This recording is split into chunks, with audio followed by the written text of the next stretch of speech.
ਸਤਿ ਸ਼੍ਰੀ ਅਕਾਲ ਜੀ। ਮੇਰੀ ਡਿਲੀਵਰੀ ਦੇ ਆਖਰੀ ਦਿਨ ਚੱਲ ਰਹੇ ਸੀ।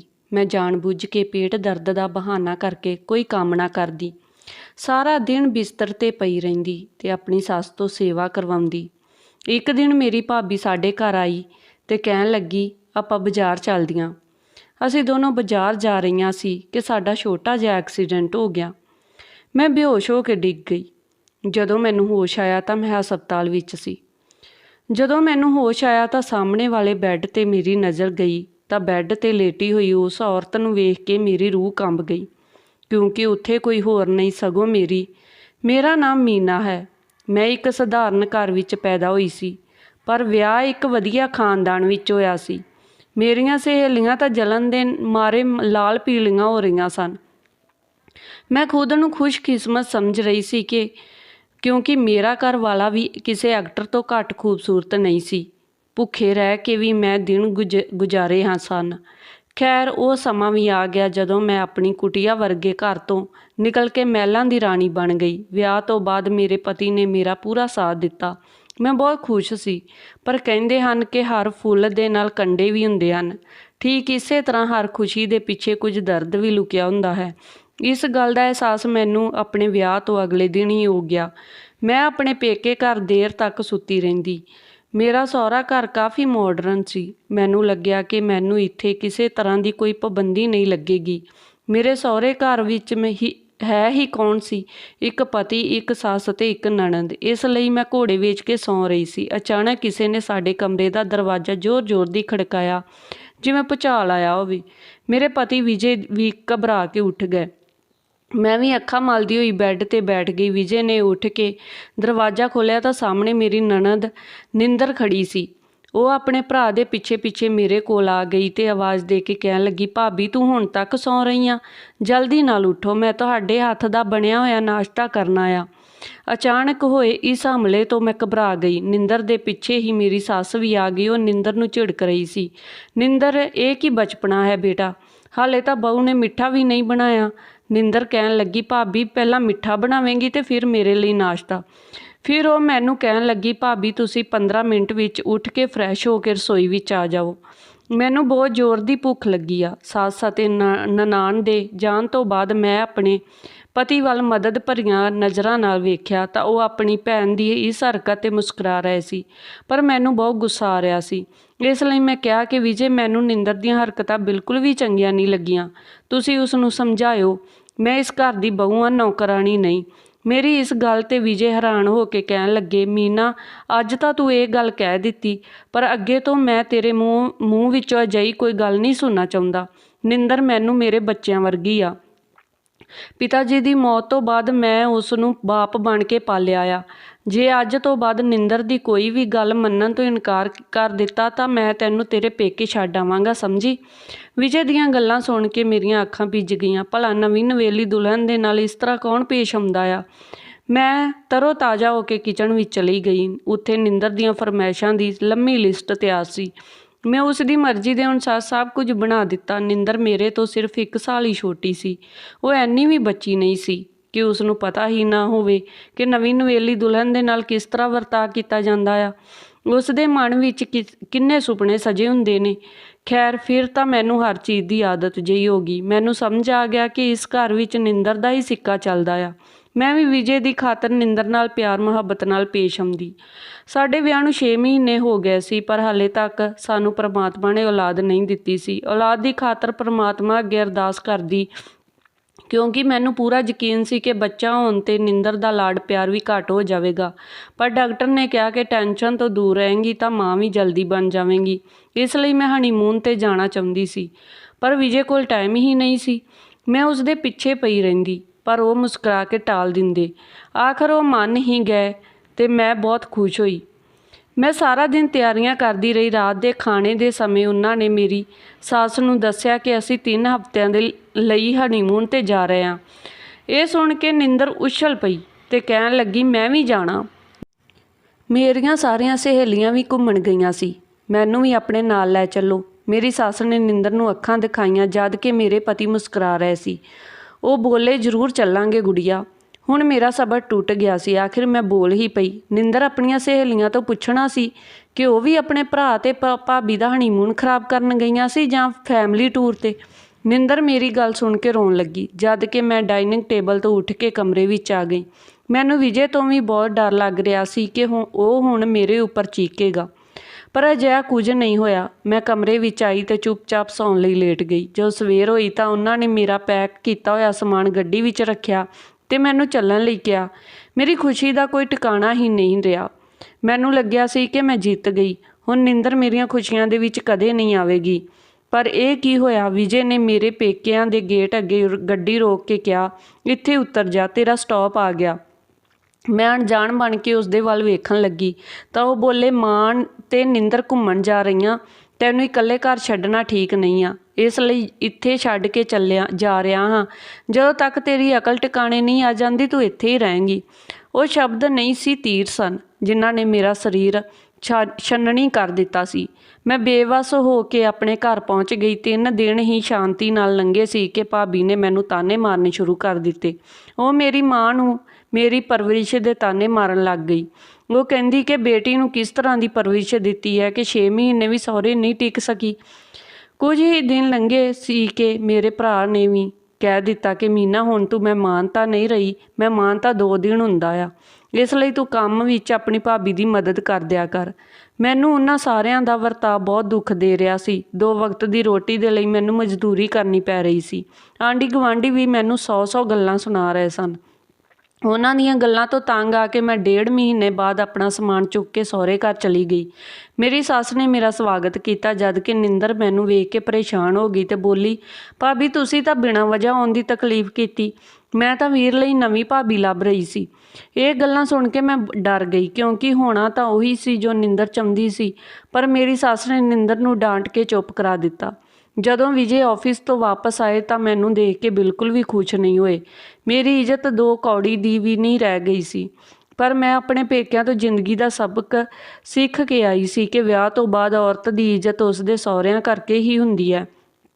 ਇਸ ਲਈ ਮੈਂ ਖੁਸ਼ ਰੱਖਣ ਦੀ ਕੋਸ਼ਿਸ਼ ਕਰਦੀ। ਮੈਨੂੰ ਨਿੰਦਰ ਦੇ ਇਰਦ ਗਿਰਦ ਘੁੰਮਦੇ ਵੇਖ ਕੇ ਵਿਜੇ ਦਾ ਵੀ ਰਵੱਈਆ ਮੇਰੇ ਪ੍ਰਤੀ ਠੀਕ ਹੋ ਗਿਆ।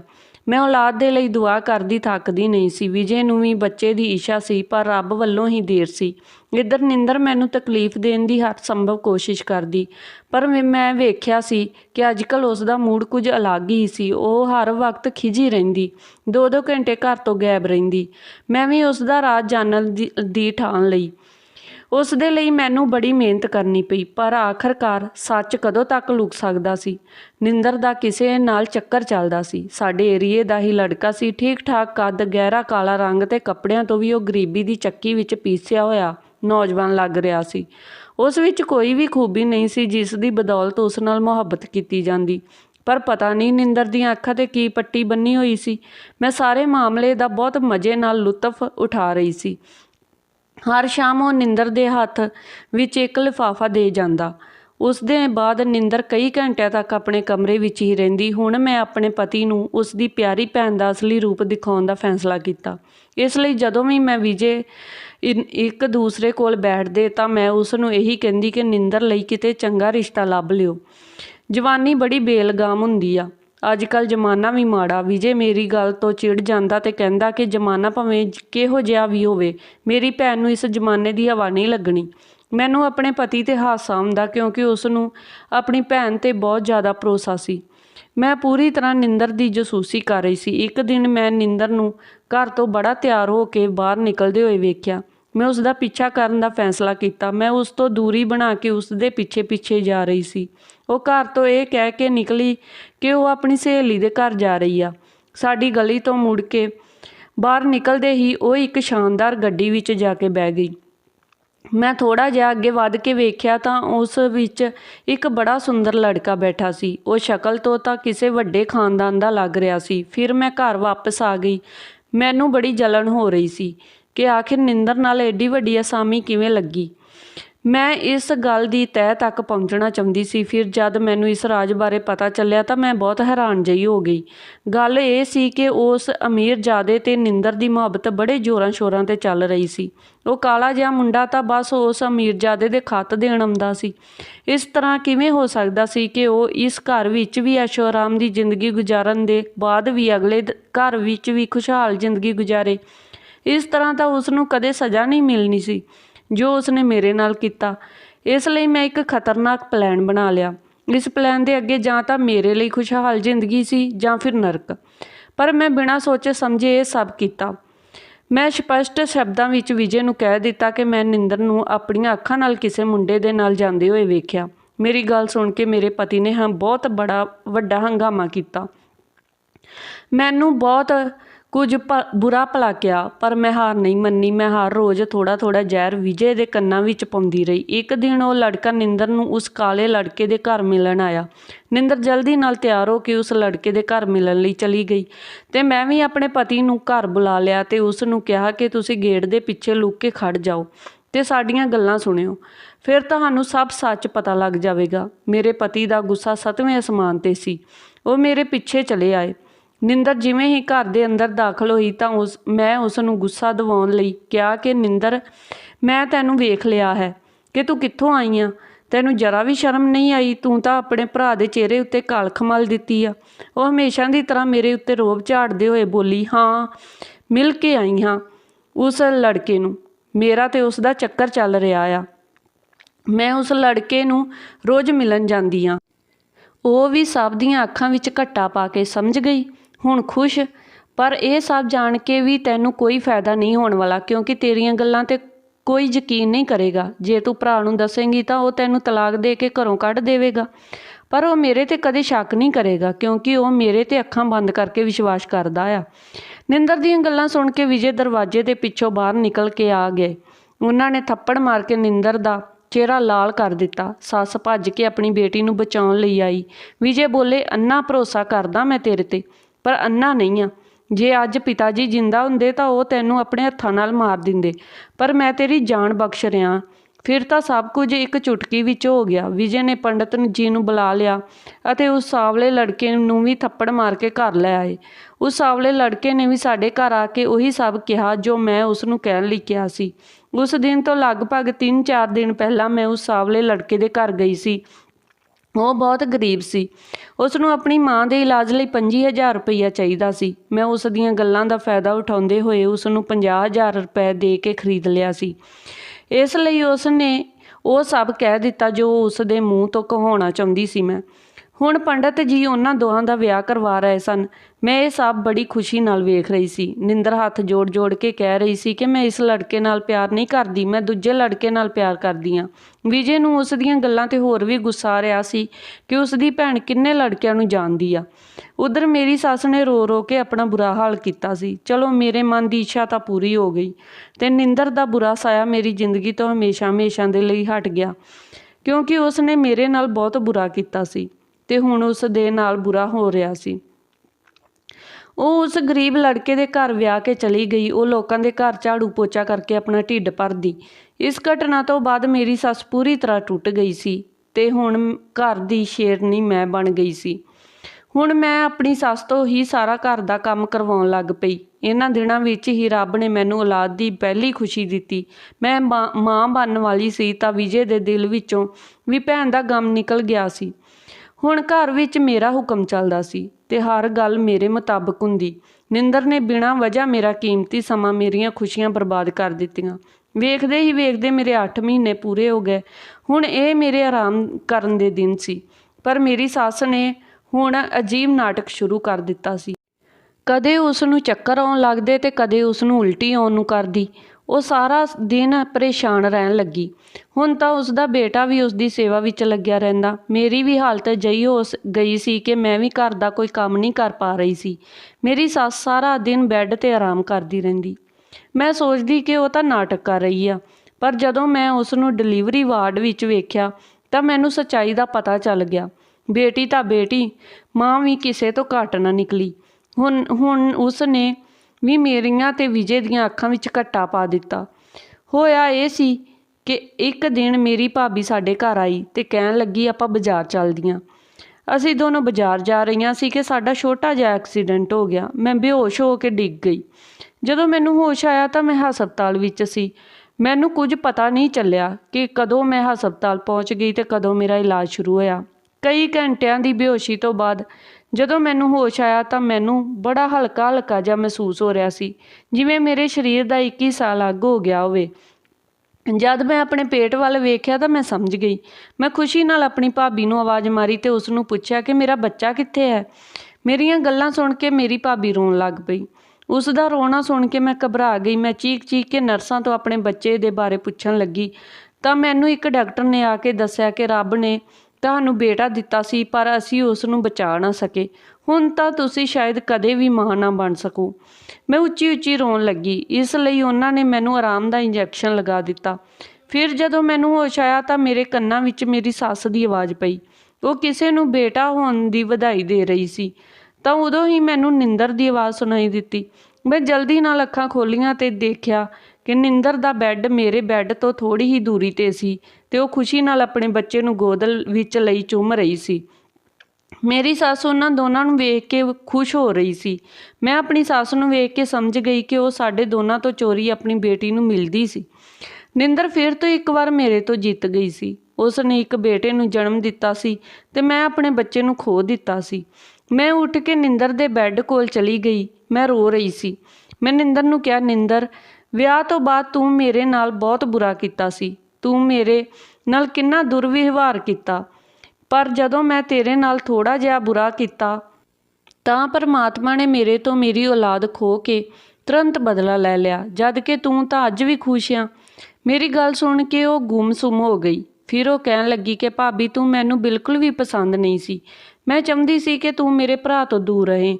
ਮੇਰਾ ਭਰਾ ਸਿਰਫ ਮੇਰਾ ਖਿਆਲ ਰੱਖੇ, ਮੈਨੂੰ ਪਿਆਰ ਕਰੇ। ਇਸੇ ਕਰਕੇ ਮੈਂ ਹਰ ਵਕਤ ਕੋਸ਼ਿਸ਼ ਕਰਦੀ ਰਹਿੰਦੀ ਸੀ ਕਿ ਮੈਂ ਤੁਹਾਨੂੰ ਤਕਲੀਫ ਦੇਵਾਂ ਤਾਂ ਕਿ ਤੂੰ ਮੇਰੇ ਭਰਾ ਨੂੰ ਛੱਡ ਕੇ ਚਲੀ ਜਾਵੇਂ।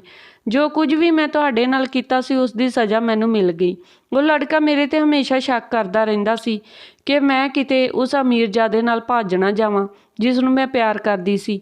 ਉਹ ਮੈਨੂੰ ਮਾਰਦਾ ਕੁੱਟਦਾ ਰਹਿੰਦਾ ਤੇ ਲੋਕਾਂ ਦੇ ਘਰ ਕੰਮ ਕਰਵਾਉਂਦਾ। ਭਾਬੀ, ਇਸ ਦੁਨੀਆ ਵਿੱਚ ਹਰ ਇਨਸਾਨ ਨੂੰ ਉਸਦੇ ਕੀਤੇ ਦੀ ਸਜ਼ਾ ਜ਼ਰੂਰ ਮਿਲਦੀ ਆ।